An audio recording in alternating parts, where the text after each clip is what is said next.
Good afternoon, everyone. In the last lecture, we talked about David Hume and his empiricist emotivism. We saw that Hume reduces the breadth of our experience to a very narrow interpretation. Only what comes in through the five senses is going to count as knowledge. And reason itself is reduced to a sort of calculator that has little to nothing to say about how we should act. Instead, we take our cues from the emotions. Since the origin of moral judgments can't be found among relations of ideas or matters of fact, the two spheres of reason, it must be from something else. Hume, of course, locates moral judgment in the realm of emotions or feelings, ultimately reducible to pleasure and pain. So how you feel about a moral situation becomes much more relevant than how you think about it. Needless to say, this has become the reigning moral philosophy in our culture in many ways, only in a less sophisticated form than Hume. In the wake of Hume comes Kant, whom you read for today. He famously said that Hume woke him from his dogmatic slumber. Now, it's primarily the metaphysical and epistemological aspects of Hume's philosophy that Kant is concerned with. He wrote a huge, very complicated work entitled The Critique of Pure Reason, more or less in response to Hume. Now, reading this very abstruse 700-page book is something of a rite of passage in philosophy graduate schools. I guess if you can read that and understand it, you deserve a PhD in philosophy. But fortunately for you, reading The Critique of Pure Reason would be done in a different philosophy course, not ethics. Here we get to read what I hope was a much more approachable work, The Fundamental Principles of the Metaphysics of Morals. So let's begin by recalling the trend that we've seen so far in our class. We saw Aristotle talking about happiness in such a way that it became the same thing as being good. There was an underlying confidence that acting in accord with reason and living a life of contemplation will make us both happy and good. In the space between Aristotle and the point we're at right now, in Kant, we've seen the wheels start to come off this cart a little bit. We just read Hobbes, who reduces happiness to mere survival and satisfaction of desires, whatever they might be. And most recently, we read Hume, who undercuts the whole enterprise of philosophy and makes morality a matter of feelings or passions that is completely subjective. In the wake of Hume, it's Kant's aim to try to pick up the pieces and put morality back on the foundation of reason, like Aristotle did. But when he tries to put Humpty Dumpty back together again, there'll be some important pieces missing. So let's turn to Kant and see what he's trying to do. Notice the title that I already alluded to, The Fundamental Principles of the Metaphysics of Morals. A more standard translation from the German is The Grounding for the Metaphysics of Morals. We're trying to get to the grounding, the foundation of what morality is, according to Kant. Now, one of the first things we see is that the foundation of morality is not happiness. Who do you suppose he has in mind when he says that? Sounds a lot like Aristotle, right? But look at how Kant talks about happiness. He calls it contentment with one's condition. Later on page 104, he calls it the sum of satisfaction of all our inclinations or desires. Now, inclinations are going to play a key role in his thinking, as we'll see in a little bit. But this is a very flattened out picture of happiness. Remember what Aristotle and Aquinas said about happiness. It's our final end that's achieved. And it's achieved when we become what we're supposed to be. And this involves the specifically human excellences, the virtues. So not only has Kant made happiness into a rather trifling satisfaction of our petty desires, but also we see that he denigrates virtue as well. He says at the beginning of the work that things like moderation in the affections and passions, self-control, and calm deliberation, that is, the moral and intellectual virtues, are, quote, far from deserving to be called good without qualification. He adds that these qualities had been wrongly, unconditionally praised by the ancients. Now, this is a clear reference to Aristotle and the others who came after him in the ancient medieval world, who, we recall, maintained that the virtues were good in themselves, unconditionally good. So what's Kant's criticism of virtue? Just that the virtues are not good in themselves, as the ancients supposed. After all, he says, a dispassionate evil person is even more chilling for having their passions under control. The virtues, in other words, can be used well or badly, according to Kant. What's needed to rectify this situation? What's the foundation for morality? Kant says in the first line of the work, only a good will. He says, nothing can possibly be conceived in the world or even out of it which can be called good without qualification except a good will. So we see here a privatization of the moral life, with this focus almost exclusively on the internal will or intentions of the individual. Recall that for Aristotle and Aquinas, morality was a public thing. You could assess other people's moral performance, just like you assess the performance of athletes or something like that. And of course, Aristotle and Aquinas recognized that subjective intentions have a key role to play in the moral life, but it was only one aspect that needed to be accounted for. According to them, your moral action is also assessed by the nature of what results from your action. You may be blamed less severely if you had genuinely good intentions and something bad resulted, but still something bad resulted. And often enough, you're at least partially to blame for that. But here, Kant says, a good will is good not because of what it performs or affects. So what does constitute moral goodness? How do I know what's right and good to do? Here we come to the central point of Kant's ethics, which we also describe as deontological ethics. This is just a fancy way of saying duty-based ethics. So you'll notice that duty comes to the forefront, and it's contrasted with inclination. Now, inclinations are fairly straightforward. They're just desires for doing what we want to do. Kant says that the moral worth of any action is determined by whether we're denying our own inclinations in acting in accord with duty. So let's take a look at some of the examples that he gives in this difference between inclination and duty. He talks about a dealer or shop owner, I guess, might choose to charge a fair price for all his customers. Now, this action certainly accords with duty, but is it done from duty? Is this person being fair and equitable just because it's the right thing to do?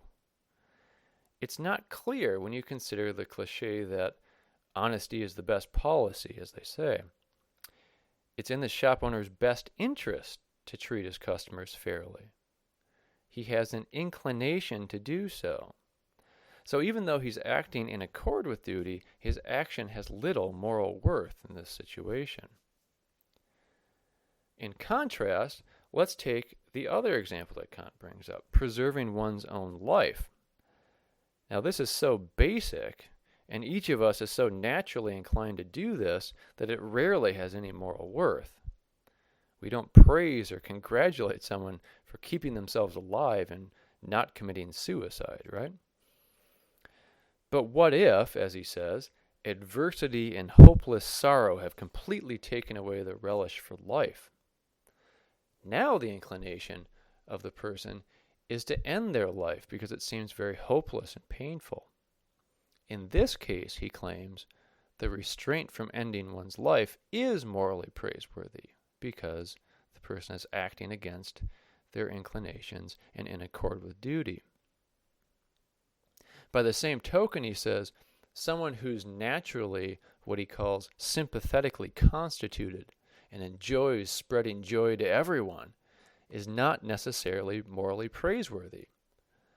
People who are naturally nice, as we might describe them in everyday conversation, are not acting from duty and against inclination.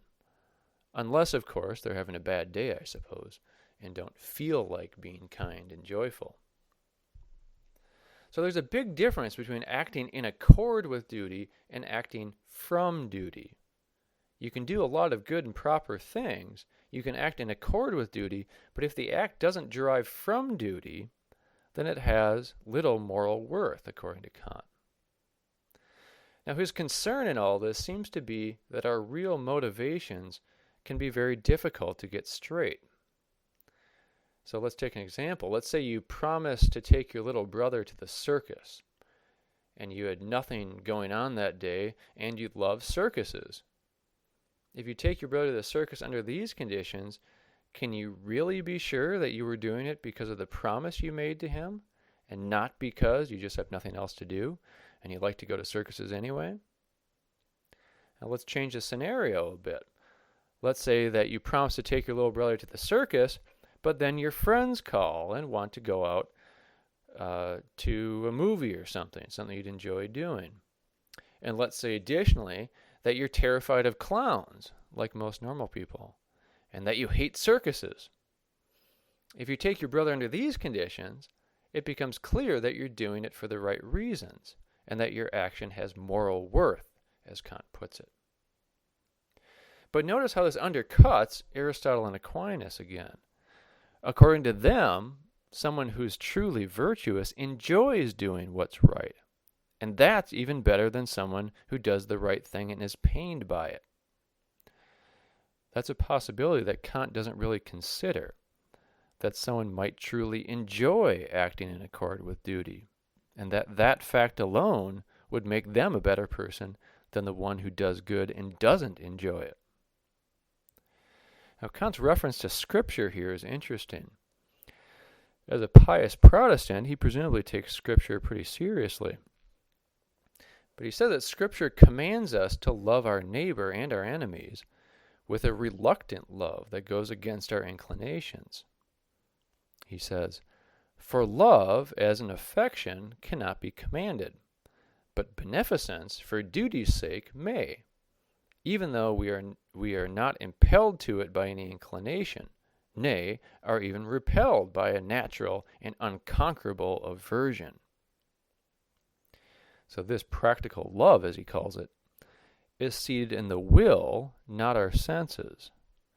And he's no doubt right about this in a sense, but he seems to abandon any notion that our will and appetites or desires might be able to be brought into harmony with each other, that we might be brought to the point of loving our neighbors and our enemies joyfully, and that would actually be better than doing it reluctantly. But we still don't know how we discover our duty. He says that duty is the necessity of acting from respect for the law. So law plays a key role. He says, "Nothing remains which can determine the will except objectively the law and subjectively pure respect for this practical law, and consequently the maxim that I should follow this law even to the thwarting of all my inclinations." So the task is to get my subjective inclinations or desires lined up with the objective law. But how do I know the objective law? This is the big question. The answer, Kant suggests, is discovered through reason. Now this is significant in that it flies in the face of Hume, who said that emotion or feeling was the origin of right and wrong. In order to explain how reason works, Kant distinguishes between maxims and the law. Maxims, he indicates, are subjective rules by which I act. So I could say to myself, I should be honest and not tell lies because I don't want to get a reputation as a liar. Or I could say to myself, I should be honest and not tell lies because my mom told me never to lie. Or I could say to myself, I should be honest and not tell lies because lying is a sin and I don't want to offend God, etc., etc., etc. You see the point. We form subjective maxims for ourselves whenever we're faced with a moral situation. If we're acting at all thoughtfully, that is. But the key, according to Kant, is to get our maxims in line with the objective law. And how do we do that? Here Kant introduces what we call the categorical imperative. We should note the meaning of the terms in this phrase. An imperative is a mood of language. And you might be familiar with this if you've studied a foreign language. English does have the imperative mood, but as native speakers, as most of you are, you probably tend not to learn. You probably didn't learn the imperative as a mood in English. But the imperative mood is a command, which is in contrast to, for example, the declarative mood, which simply declares that this or that is the case. The term categorical is in contrast to hypothetical. Something that's categorical applies all the time, universally, to everyone. It's absolute. On the other hand, a hypothetical says, do this if you want that. So a hypothetical imperative would be something like, don't eat junk food if you want to lose weight. The categorical imperative would be simply, don't eat junk food. You hear the difference. So the categorical imperative is derived from reason, and it's absolute, unconditionally valid. But what is this categorical imperative? Kant gives several formulations of it throughout the Metaphysics of Morals. The first and most basic was in what you read for today. This is his formulation. I am never to act otherwise than so that I could also will that my maxim should become a universal law. So the test of whether my action accords with the law or not is universalizing my maxim and seeing what results. Now remember, the maxim is a subjective rule guiding my action. What does this mean? Let's look at one of Kant's examples. He asks whether it's permissible to make a promise that I can't keep when I'm in distress. In other words, to be untruthful. But the question is whether it's right to do so. We could imagine many scenarios in which it would be advantageous for me to make a promise under these circumstances. But is it right to do? The test, Kant says, is to try to universalize my maxim. Let's command that everyone be untruthful when it's convenient for them, as though it were a universal law. What would happen? Let's read Kant's assessment. This is from pages 107 on to 108. He says, Well I can will the lie. I can by no means will that lying should be a universal law. For with such a law, there would be no promises at all, since it would be in vain to allege my intention in regard to my future actions to those who would not believe this allegation, or if they over hastily did so, would pay me back in my own coin. Hence my maxim, as soon as it should be made a universal law, would necessarily destroy itself. So Kant says that this law, this universalized maxim, would destroy itself. Now what he seems to mean by this is that there's a sort of contradiction here. On the one hand, I wish people to take my word as a promise. On the other hand, by willing that everyone make bad promises, I'm destroying the very meaning of promise, which is a binding assurance that I'll do what I say I'm going to do. I can't will and destroy them at the same time. And this, according to Kant, is the structure of all evil acts in general. I wish to make myself an exception to a law that I know should apply to everyone, including myself. All right, well, we'll leave it here for today. Tomorrow we'll finish up our class by talking about a very influential modern theory of ethics, utilitarianism. I'll talk to you then.